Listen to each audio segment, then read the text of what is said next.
teniendo una sola organización o Exitosa. siendo varias, igual el delito y la pena que va a jugarse hoy en día en ese proceso es muy alta.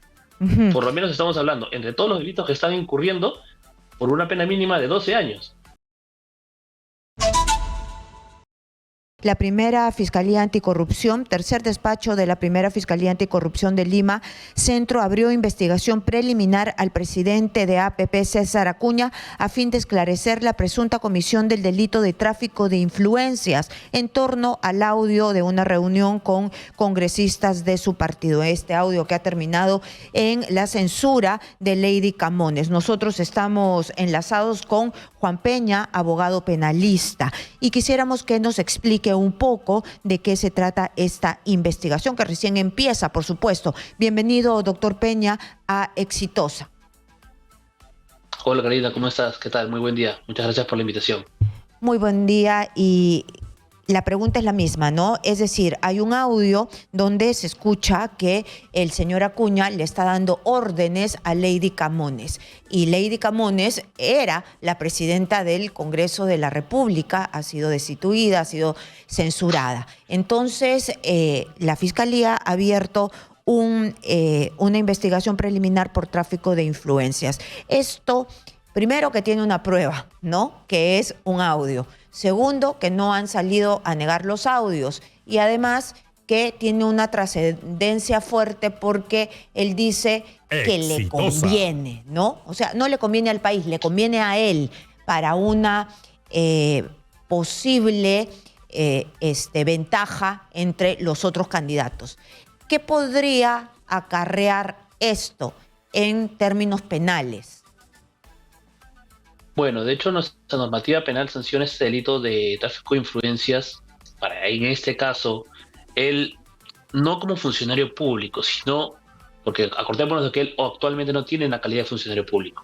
Él actualmente es presidente de un partido político en el cual, basándose en ese supuesto poder o influencia que tiene bajo los congresistas que están en su partido, les sugiere, y en este caso ordena, que voten a favor de un proyecto de ley que de alguna manera lo va a influenciar. Pero el kit del asunto no va en que si lo influencia, si es que este proyecto de ley lo va a beneficiar o no. El kit va en que de alguna manera lo que se hace al tener esta influencia es acelerar el proceso de la aprobación de este proyecto de ley o no.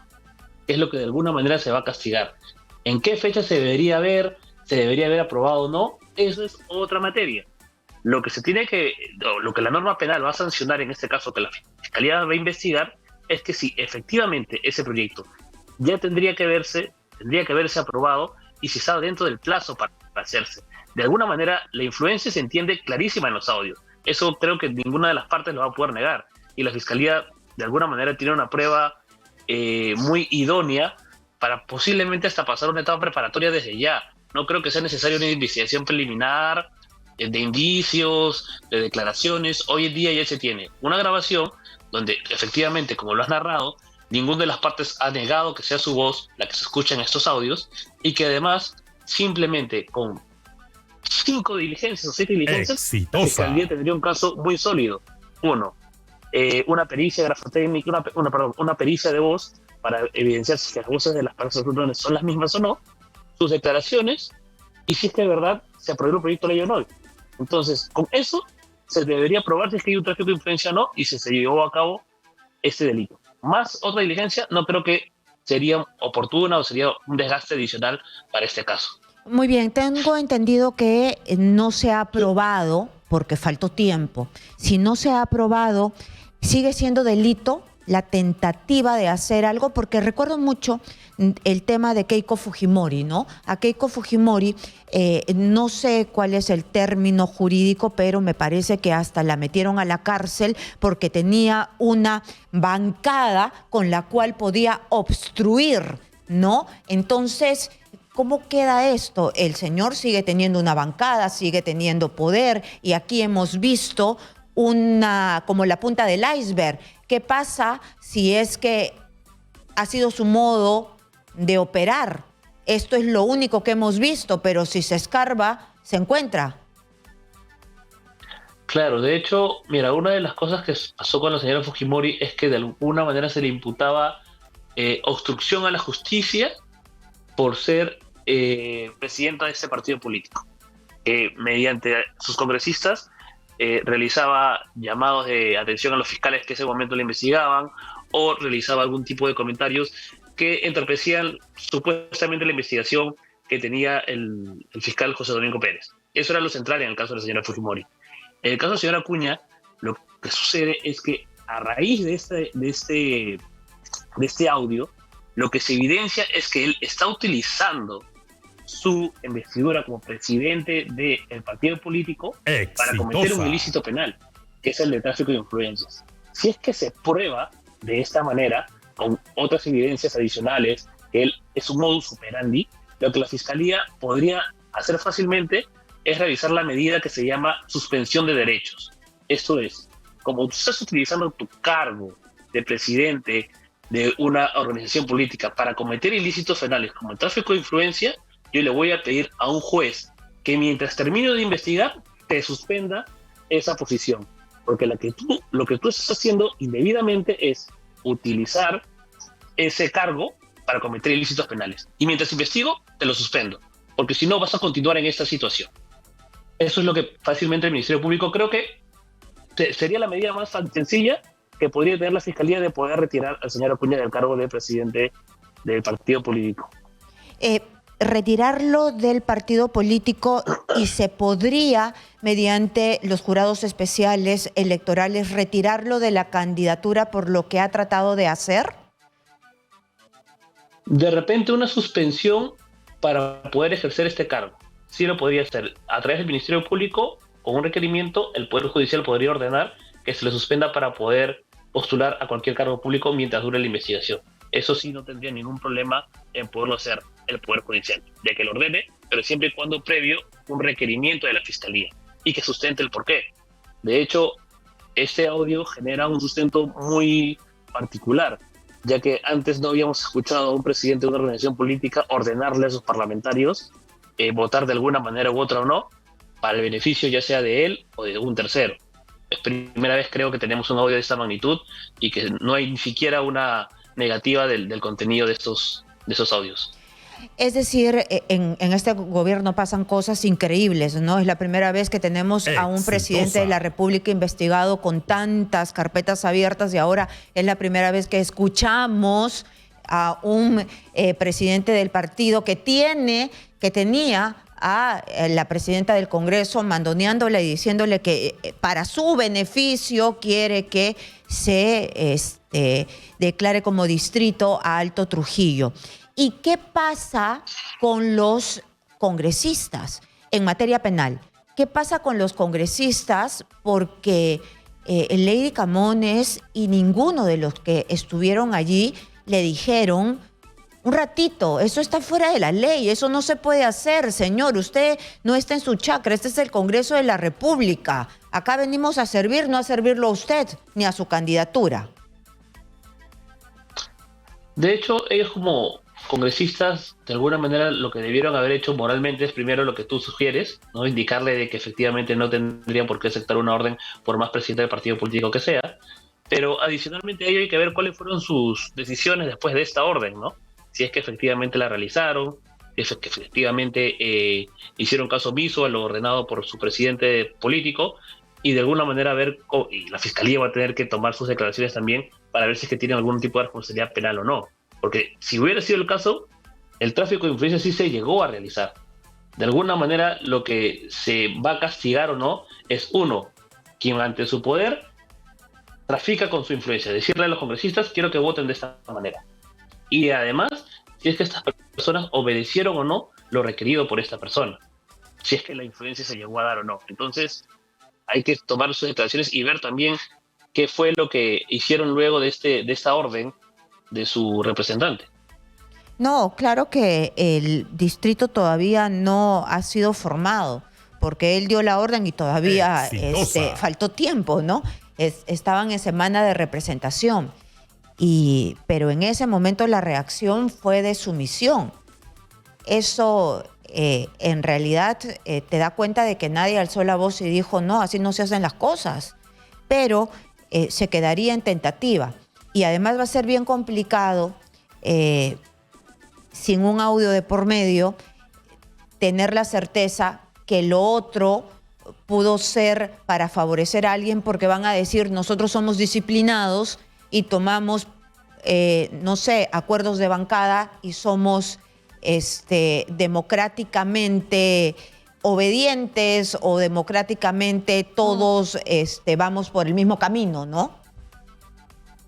Sí, pero de hecho hay una línea bien delgada entre el ser obediente y el ser un delincuente, ¿no? De hecho, por más que una bancada te pueda indicar o tu sesión de bancada tenga una idea, por ejemplo, vamos a obstruir una investigación o vamos a eliminar pruebas, no por el hecho de que la bancada lo haya acordado de esa manera, uno lo tiene que hacer.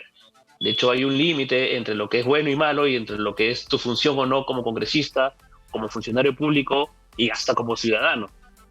Por más orden que tengas de tu bancada, si es que eso te va a llevar a cometer un ilícito penal, uno tiene el derecho para poder rehusarse y también la obligación, en el caso de algunos funcionarios públicos, de denunciar el hecho ante la Fiscalía. Muy bien, Eso es entonces lo que sucede aquí es que la Fiscalía tiene que hilar fino y revisar cada proyecto y a ver si los proyectos están reñidos con el tráfico de influencias, si es que le convenía o no al líder del partido, si le convenía o no a alguno de los congresistas. Eso tienen que ir viendo porque eso se ha visto mucho antes en los congresos. Quiero cambiar de tema y también llevarlo al terreno del Ejecutivo, que ahora están aplaudiendo por lo que ha sucedido en el Congreso de la República, pero bien merecido lo tienen según mi opinión.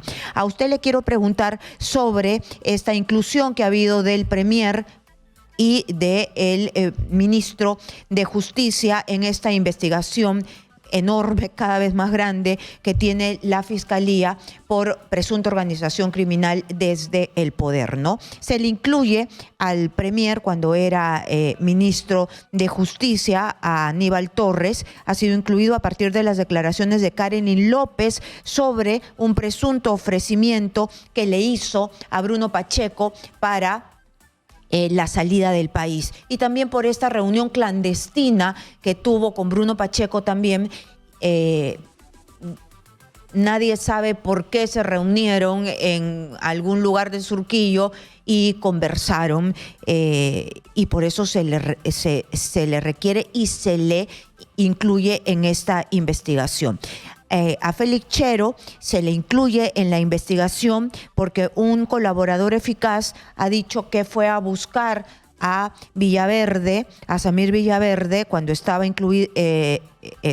internado en el penal, para tratar de conversar con él. Y la Fiscalía habla de que son parte de esta organización criminal porque de hecho quieren llevar mensajes, sacar información y quieren obstruir a la justicia. ¿Usted qué cree de la inclusión de estos dos nuevos actores y de cómo se va armando esta presunta red criminal? De hecho, este caso nace por un posible encubrimiento personal al señor Bruno Pacheco. Es decir, que se le habría dado facilidades dentro del gobierno del presidente Castillo para que él, al momento de ser investigado y requerido por la Fiscalía, pueda rehuir a la justicia y no ser encontrado en su momento. La primera versión que tenemos y que hoy hace que la Fiscalía incluya al señor Aníbal Torres en la investigación es la declaración de Karenin López, que, como sabemos, hoy día tiene la condición de colaborador eficaz ante la Fiscalía. Pero además, para que este hecho haya tenido la relevancia importante y que la Fiscalía hoy en día tome esta decisión, es que ha tenido alguna corroboración adicional a su dicho. Además de ello, sabemos que también el señor Bruno Pacheco hoy en día es colaborador eficaz en la Fiscalía. Por lo tanto, es evidente que la Fiscalía lo único que tiene que hacer hoy en día es atar cabos. Es decirle a Bruno Pacheco, como colaborador y como ayudante hoy del Ministerio Público en su teoría del caso, preguntarle si efectivamente el señor Aníbal Torres habría gestionado con él alguna salida de él para que pueda rehuir a la justicia en el momento que tenía su orden de captura. Entonces, que hoy en día la Fiscalía lo incluya, quiere decir de que no solamente tenemos el hecho de Karenin López. Hay elementos de convicción que corroboran esta versión y que hoy en día hacen de que la Fiscalía pueda presentar un tuit indicando de que está incluyendo a Aníbal Torres como premier en el caso de encubrimiento personal y que además lo vincula a la supuesta organización criminal que tiene el presidente Castillo, que no es muy poca cosa. En realidad, desde que se comenzaron a armar estos casos, esta organización criminal, entiendo por la Fiscalía, tendría muchos tentáculos. Uno, ministros de justicia que ayudan a ocultar personas que ayudan a lavarle dinero, personas que los ayudan a dar licitaciones, a conceder licitaciones a empresas que no deberían ganarlas. Entonces, es un margen muy grande, donde es una organización que, si bien es cierto, en algún momento he escuchado que la defensa del doctor Castillo indica de que es una sola organización. Bueno, teniendo una sola organización, siendo varias, igual el delito y la pena que va a jugarse hoy en día en ese proceso es muy alta. Por lo menos estamos hablando, entre todos los delitos que están incurriendo, por una pena mínima de 12 años, con el cual eso genera un panorama muy desalentador para cualquier persona que hoy en día se siente solamente protegido con la investidura presidencial. Porque muy bien, entiendo que la mayoría de personas lo que están buscando es una renuncia al presidente, pero teniendo un panorama como el que tiene, es muy difícil de que él decida renunciar. Muy bien. Entonces, es una red criminal, según la hipótesis fiscal, cuyos operadores, dice, serían también los ministros Torres y Chero, el subsecretario de Palacio de Gobierno, Beder Camacho, a ese nivel los está poniendo, y el ex asesor Eder Vitón. Entonces, aquí lo que usted me está diciendo es que en realidad, como están siendo acusados por dos colaboradores eficaces, es decir, Bruno Pacheco ha tenido que presentar algún nivel de corroboración, porque sus dichos no son en el aire, sino que él tiene un nivel de corroboración. Además, se habla de que Aníbal Torres ayudó en su escape, en este tiempo que estuvo en la clandestinidad.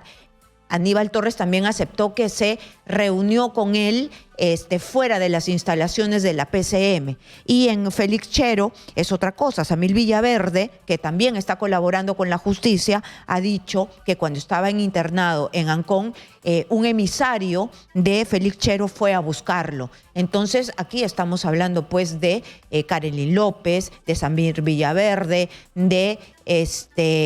y de Bruno Pacheco. Es decir, como usted dice, los colaboradores eficaces están hablando y tienen, para mantener ese estatus, tienen que tener pruebas. Exitosa. Muy bien, muchísimas gracias por estar con nosotros y explicarnos por dónde van las investigaciones y qué es lo que se viene también en el tema de Acuña y esta investigación que recién empieza.